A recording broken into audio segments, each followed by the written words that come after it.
In June 2021, at a press conference for the European Championship, Cristiano Ronaldo sat down and slid 2 bottles of Coca Cola out of frame.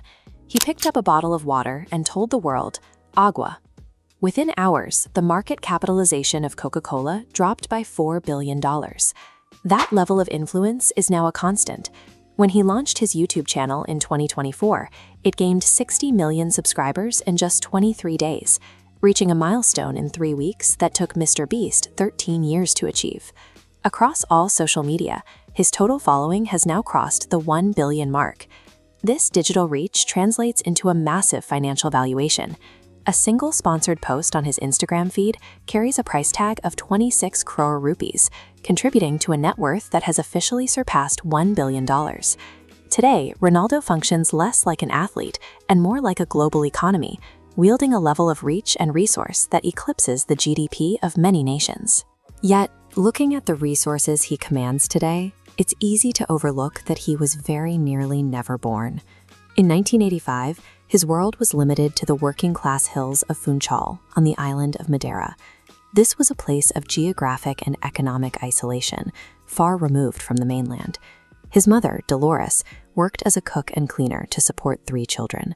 His father was a gardener who struggled with severe alcoholism. Their financial situation was so desperate that they struggled to provide for the family they already had. When Dolores realized she was pregnant with a 4th child, she sought an abortion, believing the family could not afford another mouth to feed. The doctor refused the request.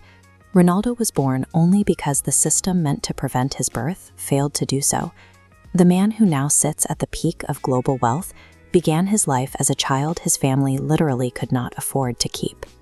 While other football stars grew up in elite youth systems, Ronaldo's early training involved sweeping the local streets of Madeira to bring home extra money for his mother. Hunger was a physical reality.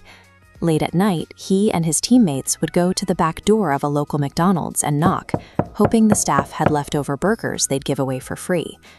At age 11, his talent earned him a move to the Sporting CP Academy in Lisbon. It required him to leave his home and move nearly 1,000 kilometers across the ocean to a city where he knew no one.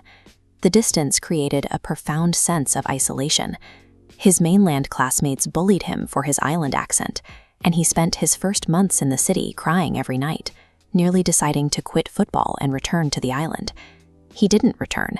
Instead, at age 14, he made the decision to drop out of school entirely. He removed any possibility of a normal life, betting everything on the belief that he could play professionally. Just as he committed to football, his own biology threatened to stop him.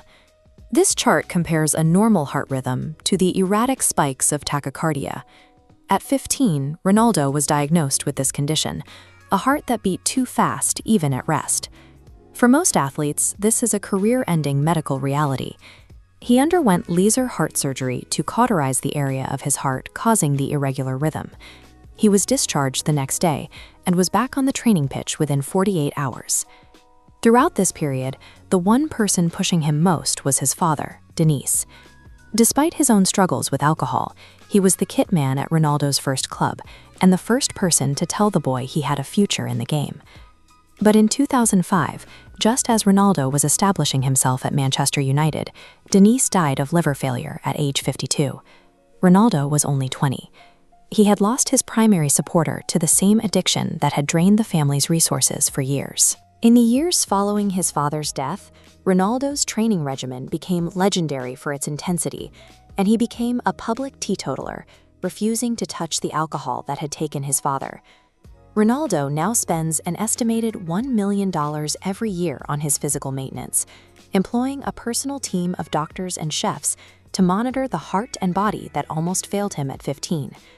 In 2009, he fought to secure 60. He has even auctioned off prestigious awards like the European Golden Boot and the Ballon d'Or to raise millions for school construction and children's hospitals.